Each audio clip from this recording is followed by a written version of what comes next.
Alright, what's up guys, welcome to the next part. We're going to do Town Square. And playing through this game again made me kind of think of some of the games I used to play as a kid. Like, I think the number one game I got most excited about as a kid was probably Pokemon Gold. And that was because I really enjoyed Pokemon Blue, and I don't know, I wasn't really excited for Pokemon Blue itself just because I didn't really know much about it. I just kind of, you know, all the kids on the playground were saying it was great, so I was like, yeah, I'm going to get Pokemon Blue, why not? And, you know, it was a really great game, but I couldn't really get excited about it just because I've got to get Nils, and I've got to shut up for a minute. Welcome to Town Square, Spyro.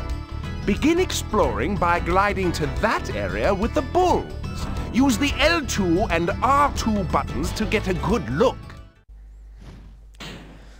No, it was kind of hard to get excited about just because there was no real availability of internet for me, and like, I didn't really know much about the game itself. I was only going by hearsay, really.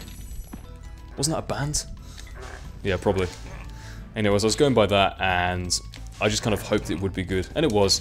But then Pokemon Gold, after playing that, my expectations were really high. My expectations, sorry, were high for that game. And it definitely lived up to those expectations. I really enjoyed it.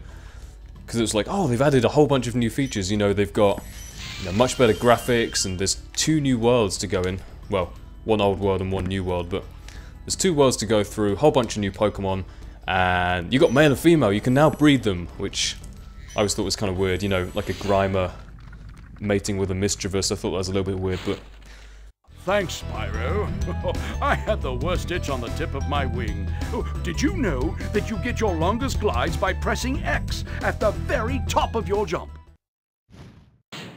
But like all the new stuff they added, just made it a really good game, and definitely remember getting excited about that. I remember playing with a piñata as a kid, like on that one particular Christmas where I got Pokemon Gold. I think we had relatives come over from Mexico, and you know that apparently it's a tradition in Mexico to have a piñata at Christmas, I guess. So we made some kind of piñata out of paper mache and whatever, tissue paper, that kind of thing. It looked pretty good actually, because I remember we made like a really, I guess, what's the word? Like a really makeshift piñata in the garden, and we used to like beat it down with hockey sticks and stuff. And there was all kind of sweets inside and stuff, so it was good times for a kid, believe me. By the way, in this level, there's an egg thief over there. You got to glide from this platform. It's kind of quite an awkward glide actually for this early on in the game.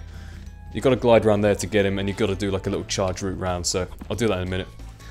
But yeah, that was exciting times as a kid, and really enjoyed the game. So I was just going to ask you guys what your favourite game was from your childhood, in terms of getting excited about it. Like, I mean, Pokemon Gold is not my absolute favourite game from my childhood, because I think Final Fantasy VII takes that title, but... Oh wow, there's actually quite a bit of gems in this level. Even though it's pretty small. It's like compact, but you go around in circles really. It sort of intertwines a little bit, which is nice, but... Let's get this guy.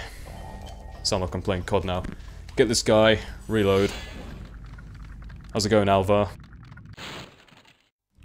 Spyro, did you see a man dressed in blue running around here?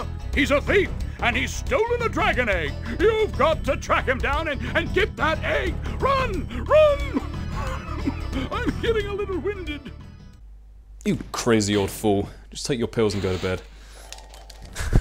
Run! Run! Catch him! Gonna glide around here and get him. What was I saying? Get these. And... it just reminds me of a scene from Red Dwarf. She stole an apple from the people. He stole an egg from the dragons. Alright, loads of gems around here, which is good. I remember there being a chest. Yeah, I remember these chests in particular because I always used to miss them. Very sneaky putting them around that corner there. I'm going to go slowly on the first one just so I don't miss any gems, and then I'm going to start the charging. Here we go. Gems there, a couple of metal ones. I love the sound they make when you charge through them. Very satisfying. Alright, we got one more dragon over here hidden away. How's it going, Bouffalon? Thor! That's a nice name. Thank you for releasing me! You can't give him an awesome name like Thor, and then just make some little dragon go, "Thank you for releasing me!" Sorry, I can't do that voice whatsoever. My voice isn't very capable of doing that kind of other voice. Gonna keep doing the charge route to get this guy eventually. That's all the gems, luckily. This is the sort of point where they're running out of ideas and they started making all the dragons go, "Thank you for releasing me." There's not so many of those early on in the game because there's a lot of kind of tutorial stuff they go through, but towards the end, half of them just say, "Thank you for releasing me." It's like, oh, okay. Right, where is this guy? I can hear him. Where does he? He doesn't even go around there, does he? Yeah, he's over there. Whoa. Okay. So he just jumped directly upwards. That's fair. Now, where have you gone?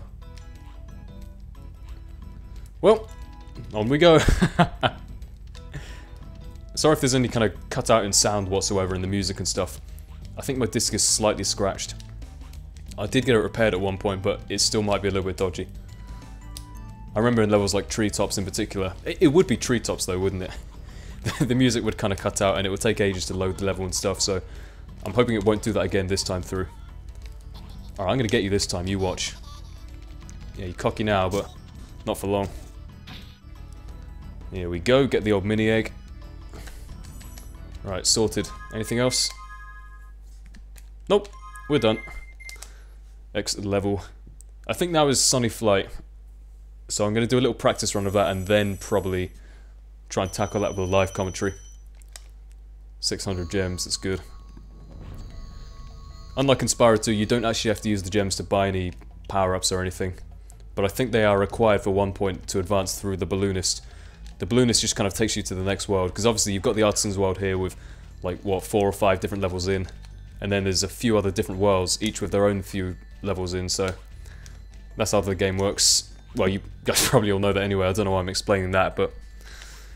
Right, Sunny Flight, here we go. Get out of my way. Gotta hop on these little stones. I don't know how you would, like, be able to figure out that you're supposed to jump on all these stones in order without looking up a guide or something, because it's not immediately obvious, although I guess it is a bit weird that they're arranged in this kind of pattern. But yeah, here we go, Sunny Flight, so stay tuned for the next part. Hope you guys enjoyed. I'll see you later. Goodbye.